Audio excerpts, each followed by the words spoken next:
Hello, my name is Levi, and this is the Wax Poetic Podcast.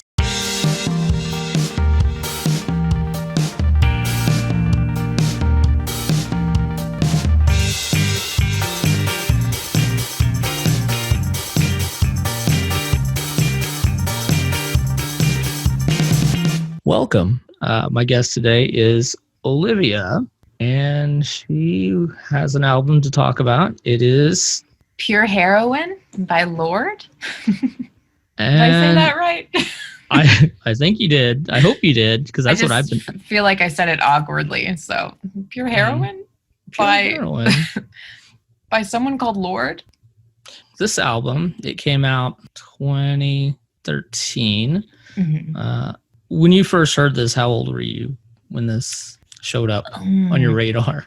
Yeah, 16, 17 maybe. Well, the first thing that I noticed about it is it's got this weird sweetness to it. Like the second song is, "Hey, let's go driving out to the suburbs and buy me some orange juice." Mm-hmm. Okay, so I looked it up and I was like, oh, she was like 15 when she wrote this album. I imagine that maybe that speaks to youth, I guess. Well, yeah. See, I really love orange juice, so that's where I really connected with Lorde. I was like, obviously. This person who is also a teenager drinks orange juice, and that was what hit home for me. Yeah, I started listening to it, I think I was probably a junior going on senior in high school at that time. Did you want me to, what am I supposed to kind of go into why I like the album, or I mean, you can, yeah, but okay. Oh, well, I just want to ask, I guess this was her first album, right? So Yeah, what was the first song? The one song that I know I've heard was Royals. Mm-hmm. So when you heard that one, were you like, what? Was that one just what were your feelings when you first heard that song? Yeah, so I guess when I first heard Royals, I don't think I thought okay, this is just another pop radio song. I don't know, I wasn't super drawn to it, I guess. And I think I kind of dismissed it early on because of all the hype that it got, to be honest. Even though it's it's a good song. I don't think it's definitely not my favorite on the album. But I think when I first heard it, I was like, all right, this is fine. Eventually I bought the CD and just listened to it over and over and fell in love with the whole album. But yeah, that was definitely the first song that I heard. Okay. Yeah, that was the one song that I heard. And when I look back, I realized that I actually own this album. Yeah. I was like, wait, where did this come from? Why do I own this? But I guess I got it when it first came out, apparently. Mm-hmm. Even though I had not listened to it until this past week, which is weird. Let's see. And is there a favorite song on there that you just love, that you're constantly singing to yourself? Not one that I'm constantly singing to myself, but one that I do.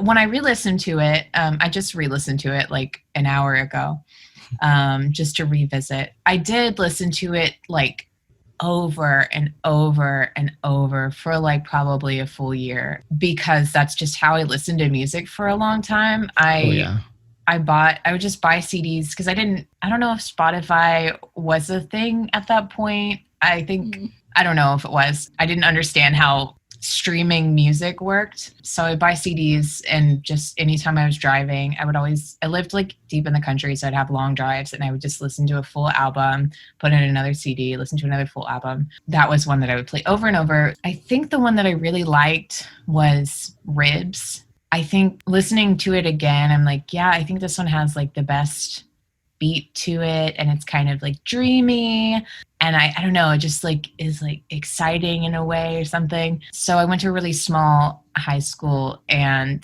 I graduated with 21 people in my class. And wow. Yeah, very small. And we, for our graduation, to make it long enough for people to come, because it would have been 20 minutes, 20 or 30 minutes with the small size of the class. We all got to make a slideshow with a song that we love. They're just really reaching for content, right? Yeah, exactly. So it's like we got to play like most of a whole song, I think. And then so we had like 2 to 3 minutes for the slideshow, each person. So it was like 40 to 45 minutes just of slideshows of our entire class. But anyway, Ribs was the song that I picked for my slideshow. And I guess it was because I thought it spoke to me as a teen, even though my life wasn't anything like Lorde's.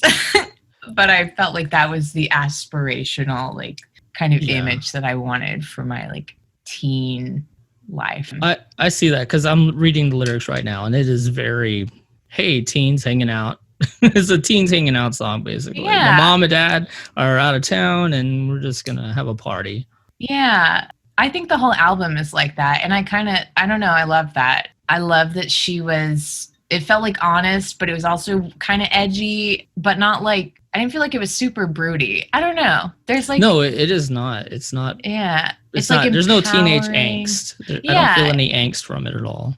And that's what I kind of like that. Not that I didn't listen to like some angsty music, but I felt like it was like kind of edgy and cool without being like dark and like too moody, I guess. But super visual, and also just cool that she's like a teen making music for teens. That's not Taylor Swift. And you knew how old she was whenever you were listening to it? Yeah.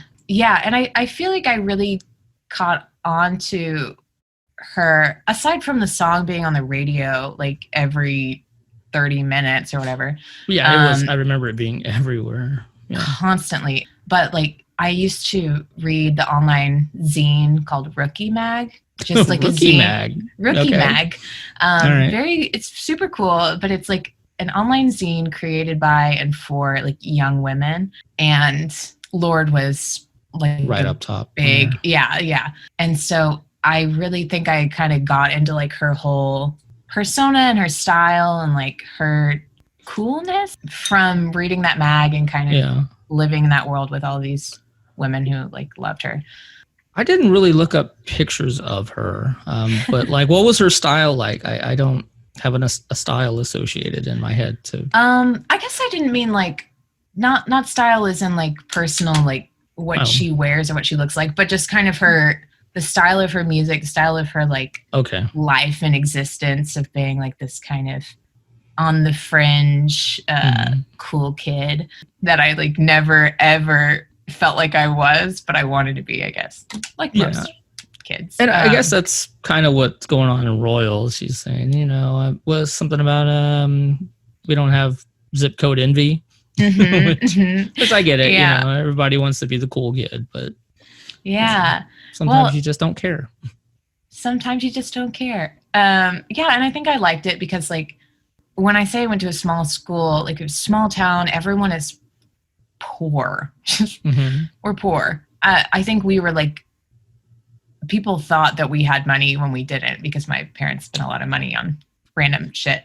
But anyway, everyone's poor. It's like we're not living these middle-class lifestyles. So I feel like I really connected to like that idea of like the white teeth teens kind of thing. Like I'll never be a white teeth teen.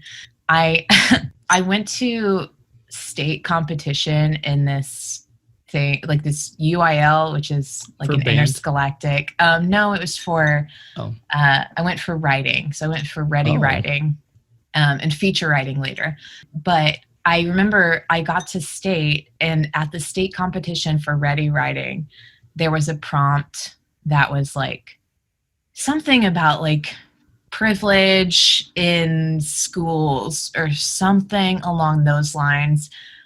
I think basically ready writing is you get a prompt and then you try to like write some thoughts on it and make something cohesive in like 2 hours.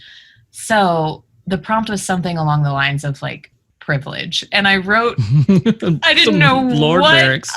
Exactly. I didn't know what to write. And I was like frazzled. I was like, why am I here in the first place? But I wrote a whole essay on white teeth teens.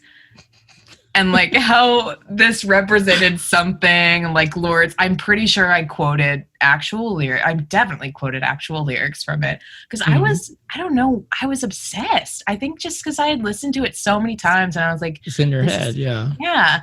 And also combined with like kind of her persona and like this rookie mag like lifestyle that I wanted to be more, that I like absorbed myself in. And I was like, this is like, she's expressing all these things that like I've never lived before, but also I connect to. But yeah, I just blanked out and wrote a whole essay at state competition about white teeth teens. And I was so embarrassed. I like walked out of there like, that is some shit. They're gonna know. They're gonna, they're like, the imposter syndrome, like come to life. But in your 21 person class. Well, first I got a lot of questions about that. Yeah, sure. Was there somebody that didn't graduate? I mean, was that all of them or that was all of them. We all graduated. Some, I don't know how, but we did it. Yeah. So, I mean, I guess these social circles were probably pretty small, like, right? I mean, I guess if there's 21 in the senior class, it was probably like 21 in the freshman class, I suppose, you know? I mean, we were one of the bigger classes. Oh, wow. I will say there have been smaller classes. So how did you fit in with all those? Were you like, I mean, were there outsiders? Were there, you know, how there's normal cliques in high school? There definitely weren't cliques. There weren't enough people to have a clique. Yeah, that's what I'm wondering. Like a 2-person clique? No. So there weren't really cliques, but there were definitely like, I guess there were kind of cooler kids. Or maybe. I rode the line. I grew up, I had a very long, awkward phase up until probably like 10th grade. And then I finally kind of adjusted and like got contacts, lost a lot of weight, and like fit in a little bit better. So you were the girl that like during the summer you came back and you were like, and I guess like, so. What? Yeah. You did oh man, I know there's like a teen movie about this. Oh, of course. Where somebody comes back from movies. Summer. Yeah. Yeah. Yeah, I guess so. So I kind of rode the line of like, I was smart. I did everything. Because you could be in anything because there was no competition. They were like, if you want to have a student council, we just need enough people to make one. We need 3 people. Yeah.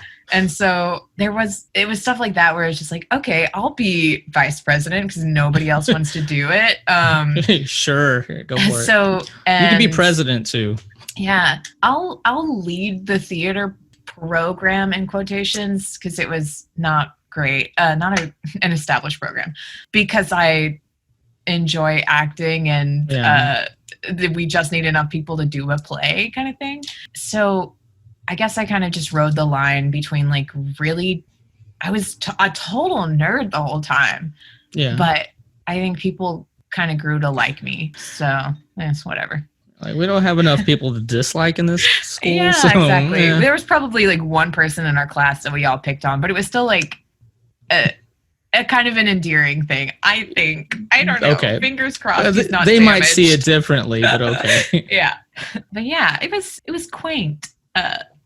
Good in some ways, bad in others, but you know, that's how it always is. Was there a song on this album that you didn't like, that you're just like, that you can skip over?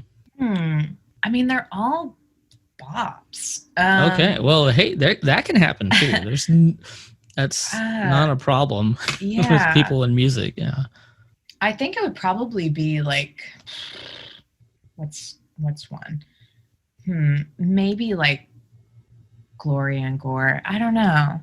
That one, it's got a weird flow to that one. Yeah. It's kind of weird. It feels a little bit like, not corny, but it's like too metaphor-y, I guess, or something. Yeah, I mean, most of them, they're just like, the beats are cool. I mean, I love her like lower range. So when she does that more like drop down voice, that shit's cool. Yeah, when I was listening to it again, I was like, I could listen to this for all time, I feel like. I don't know. So had it been a while since you actually listened to this? Or? Definitely, it's been a while since I've listened to the full album. Because I probably listened to that until probably 2015, 2016, when I finally figured out Spotify and moved on with my life. I mean, I was so late to the party because I would still play CDs at when I hosted a party, and people are like, "Can you switch it?" And I'm like, "It's a whole CD. We have to listen to the. we have to listen to the whole thing." Yeah. It's we can't just cut out in the middle of this. You kidding me? But yeah, I probably stopped listening to the whole album around 2015, 2016. And occasionally I would hear it in playlists and stuff. I did a cover of Buzz Cut. I do remember that. Yes. It was really good, actually. Oh, yes. Thank you. So I'll pull it out every now and then because it's just one of those things in the back of my head that's what's a good song that I could figure out how to play or sing or something. Also, go ahead. Oh, no, I was just going to say that I'm assuming that when you hear this, it totally just reminds you of high school. It does. Yeah. It's just it makes me feel relaxed in a way, a little nostalgic, but also cool and feeling myself, I guess. Yeah. That's just the mood of the whole album. But yeah, I don't know. I love that this whole album is so good to harmonize to as well. I'm sure that there's a cool acapella version or something of I love acapella. No, I don't love acapella. I was in an acapella group and I appreciate it. All right, Olivia, this was fun. Yeah, this was fun. Thanks for taking me down memory lane. There we go. Memory lane. But I do have one more question for you. Can you sing your favorite line from the album? Ooh. Oh no. Let's see. And now all that's in my head is Royals, and that's not my favorite line. Don't you think how it's boring how people talk? That's not the right lyrics. Making sense of the words again, but I'm bored. I don't know. That's the one that came into my head. So it's not my favorite, but there it is. There it is. There you go. All right. Thank you, Olivia. That was fun. Oh, you're so welcome. Thank you so much. This was very fun.